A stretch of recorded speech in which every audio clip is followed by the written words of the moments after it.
दोस्तों, कभी सोचता हूँ कि क्या मैंने सही में भी बीजेपी या नरेंद्र मोदी को वोट दिया था। ये सोचकर ये मुझे कभी-कभी बड़ा अफ़सोस सा होता है। हो सकता है आने वाले दिनों में मैं उनको फिर से वोट करूँ। लेकिन मैं ये जब वीडियो बनाने का जब प्रयास कर रहा था या सोच रहा था, तो कितने मुद्दे थे कि मैं समझ नहीं पा रहा था कि कहाँ से शुरुआत करूँ? क्या बोलूँ? कितना बोलूँ? और क्या-क्या नहीं बोलूँ? क्योंकि जिस तरह से नरेंद्र मोदी ने हमारे जैसे कितने ही राष्ट्रवादी और भारतीय संस्कृति को मानने वाले को ठेस पहुंचा है। और खासकर जिन्होंने ये समझकर नरेंद्र मोदी को वोट दिया कि एक ऐसा प्रधानमंत्री मिला है जो आप किसी को बार्गेनिंग नहीं कर सकते या झुका के काम नहीं करा सकते। क्योंकि गुजरात में मैं जब सीएम थे, मैं कुछ नहीं जानता था इनके बारे में। बस जो पढ़ा था वो देखा था, बेसिकली न्यूज के माध्यम से देखा था। जब ये प्रधानमंत्री बने तो काफी एक्सपोजर मिला और दिल्ली में रहने लगे तो क्या करते हैं, कैसे करते हैं, ये सब जानने को मिला। और धीरे-धीरे कई बार अपने दिल को समझाने लगा, एक घटना के बाद एक घटना। और जब मैं ये बात बोल रहा हूँ, तो मैं यकीनन ये नहीं बोल रहा हूँ कि नरेंद्र मोदी ने देश के लिए कुछ नहीं किया। ये एकदम बिल्कुल गलत बात है। मैं ये मानता हूँ कि नरेंद्र मोदी ने देश के लिए बहुत कुछ किया है, व्यक्तिगत रूप से। उनकी पार्टी बीजेपी ने जो 70 साल में काम किया है, वो राहुल गांधी और कांग्रेस पार्टी जो है, वो कभी नहीं कर पाई और ना राहुल गांधी कर पाएँगे, ना मनमोहन सिंह कर पाए। ये एकदम क्लीन है। लेकिन ये भी क्लीन है कि जिस तरह से हमने सोचा था कि नरेंद्र मोदी एक निडर प्रधानमंत्री हैं, कहीं न कहीं उस पे बहुत बड़ा धब्बा लगा। और ये मैं जब बोल रहा हूँ, ये क्यों आज फिर बोल रहा हूँ, मैं 3 दिन से लगातार इस बात पे अड़ा हुआ हूँ कि नरेंद्र मोदी जो है डरते हैं। और कोई ये घटना नहीं, कॉकरोच की वजह से नहीं बोल रहा हूँ मैं, कि अचानक से कॉकरोच का आंदोलन चला, तिलचट्टों का, और मैं सोचने लगा कि यार, ये नरेंद्र मोदी झुक गए। मुझे कॉकरोचों के सामने झुकने में अच्छा नहीं लगा। नहीं जी नहीं, नरेंद्र मोदी के सीरियल झुकने का इतिहास रहा है। चाहे वो लैंड एक्विजिशन बिल हो, वहाँ पे सारे लोगों ने समर्थन किया। मेरे जैसे लोगों ने एक्स पे लिखा। जब किसान आंदोलन हुआ तब भी हमने बहुत ज़्यादा लिखा, इनके सपोर्ट में लिखा। सीए के लिए आंदोलन हुआ फिर भी हमने लिखा। पहलवानों का आंदोलन हुआ फिर भी हमने लिखा। इनके सपोर्ट में लिखा, इनके नेताओं के सब। जबकि बृजभूषण शरण सिंह को बिल्कुल मैं पसंद नहीं करता। एक पैसा, उसकी ना कोई क्रेडिबिलिटी है, ना कोई लीडर है। मैं उसको पहलवानों के आंदोलन के पहले बृजभूषण शरण सिंह को बिल्कुल नहीं जानता था। उत्तर प्रदेश में ऐसे जो माफिया जो बोलते हैं, या बाहुबली जिसको बोले, माफिया गलत शब्द है, बाहुबली जिसको बोलते हैं, तो मैं राजा भैया का नाम बहुत सुना हूँ। और मैं तब से जानता हूँ, मैं जब प्रयाग में पढ़ता था, माया मैगज़ीन आती तो उनके बारे में काफ़ी पढ़ा है। लेकिन विभूषण शरण सिंह को तो कोई नहीं जानता। लेकिन फिर भी हमने नरेंद्र मोदी के नाम पे सपोर्ट किया। हमने हमारे यहाँ, मैं कई बार बोला हूँ, वीडियो बनाया कि यहाँ पे महाराष्ट्र में जब वोटिंग लोग करने गए थे, यहाँ की लोकल बॉडी के इलेक्शन में लोग मोदी जी के नाम पे वोट दिए।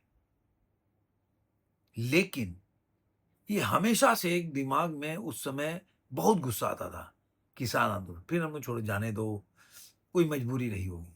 लेकिन बोलते हैं ना कि कितना बार आप छोड़ोगे? कितनी बार? हमें तो कोई फ़ायदा है नहीं, टैक्स भी दे रहे हैं, और हमें कोई व्यक्तिगत, हम जनरल कोटे से आते हैं तो हमें कोई आरक्षण भी नहीं मिल रहा है, टैक्स भी दे रहे हैं।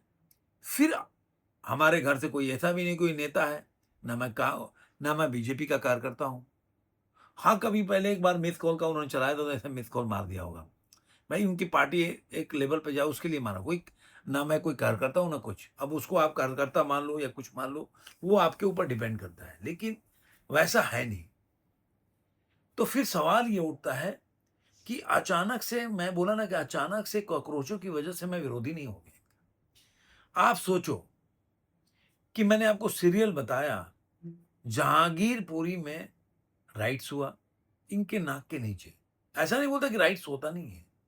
लेकिन जो इन लोगों का उस समय जो रवैया था वो बड़ा ढीला ही था। 3 दिन तक जहांगीरपुरी के जो देश का कैपिटल है जलता रहा और इन लोगों को सांप तक नहीं सूंघा।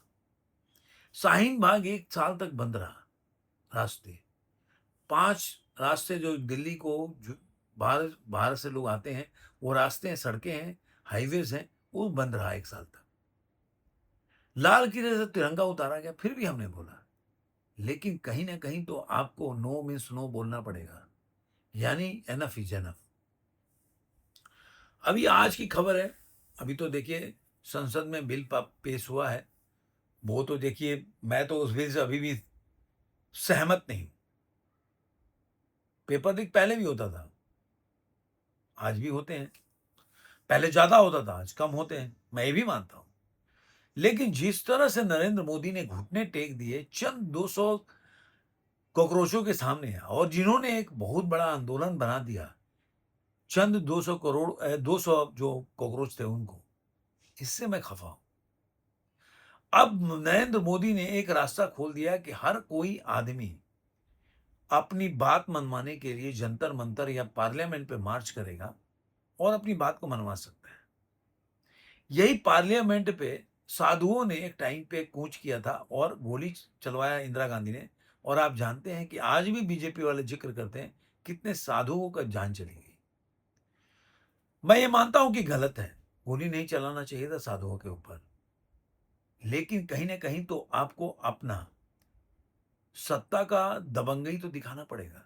और खासकर ऐसे जो कानून को अपने हाथ में लेते हैं, अगर इनके सामने आप झुक जाते हो तो किस बात की। अभी ये भी खबर आ रही है, अभी भी वो धमकी दे रहा है सौरव दास। और अभी खबर ये भी आ रही है कि सारे जो केस वापस लिए जाएंगे। तो केस अगर लिए जाएंगे तो फिर कार्रवाई कैसी। मैंने आपको पहले भी बोला था कि जो न्यूज में चल रहा था कि जामिया में और कहाँ कहाँ के लोग जो इसके शाहीन बाग में जो आंदोलन हुआ था उसके उसके लोग भी शामिल थे। तो फिर उस समय तुम बोले थे कि क्रैकडाउन किया था, तो फिर वो बंदे इसमें कैसे आ गए। ये सवाल हमेशा से नरेंद्र मोदी के चेहरे पे गहरा तमाचा होगा कि आप अपने आप को खुद से एक्सपोज करते हो। अभी देखिए आरएचए नाम का एक आया कि जो रिजर्वेशन हटाओ आंदोलन, मैं भी उसको सपोर्ट किया, क्यों नहीं करना चाहिए। अजीत भारती का बड़ा नाम आ रहा है, उनके वीडियो भी चल रहे हैं उस पे, तो क्यों नहीं करना चाहिए। अगर आप वोट ले रहे हो जनरल कोटे से और जितनी मलाई है वो एससी एसटी ओबीसी में बांटोगे और उनसे वोट नहीं मिलेगा आपको। ओबीसी जहां पे आप देखो, मोहन यादव को आपने मुख्यमंत्री बना दिया, कितने यादव परसेंट वोट देते हैं आपको। कितने परसेंट यादव वोट देते हैं, नहीं देते हैं आपको। लेकिन आपने मोहन यादव को मुख्यमंत्री बनाया। यह बात कास्टिंग की नहीं है, लेकिन बात यह है कि जो वोट देते हैं आखिर उनका हक कब दिलाओगे आप। तो इसलिए इस आंदोलन को सपोर्ट लोग कर रहे हैं। और ये आंदोलन कल के दिन में देखा था 5.2 मिलियन जो इसके फॉलोअर बढ़े थे 24 घंटे तक, कुछ ही घंटे ऊपर हुए थे। यानी कि अब दिल्ली एक और जंतर मंतर पे धरने की तैयारी चल रही है और मैं इसका सपोर्ट करूंगा। मैं बोलता हूं कि आप हर जगह आप कई जगह नौकरियों में मध्य प्रदेश में जाएंगे 100% रिजर्वेशन है। क्यों क्यों होना चाहिए रिजर्वेशन। मैं कई बार बोला रिजर्वेशन का इसलिए विरोध करता हूं, आप पैसे दो। आर्थिक रूप से रिजर्वेशन सही नहीं है, ये आर्थिक वजह से रिजर्वेशन नहीं मिल रहा है, ये मानसिक बीमारी की वजह से मिल रहा है। क्योंकि आप मानते हो कि उस बंदे में इतनी कैलिबर नहीं है या इंटेलिजेंसी नहीं है कि वो 30% 35% से ज्यादा नंबर ला सकता है। आप सोचिए कि 2025 में -40 पे जो रिजर्वेशन था एससी एसटी को मौका मिला और जनरल का कहा गया था कैपिंग। इसलिए मैं बोलता हूं कि अगर ये जो खबरें आ रही हैं, अभी तो डिबेट चल रहा है, मैं ये मानता हूं कि इस समय नरेंद्र मोदी एक बड़े आंदोलन के सामने खड़े होने जा रहे हैं और ये उनकी जो आने वाली 2029 का चुनाव होगा, वो साबित करेगा कि वो चुनाव में कितना मत पाते हैं और कितना जीत पाते हैं। धन्यवाद।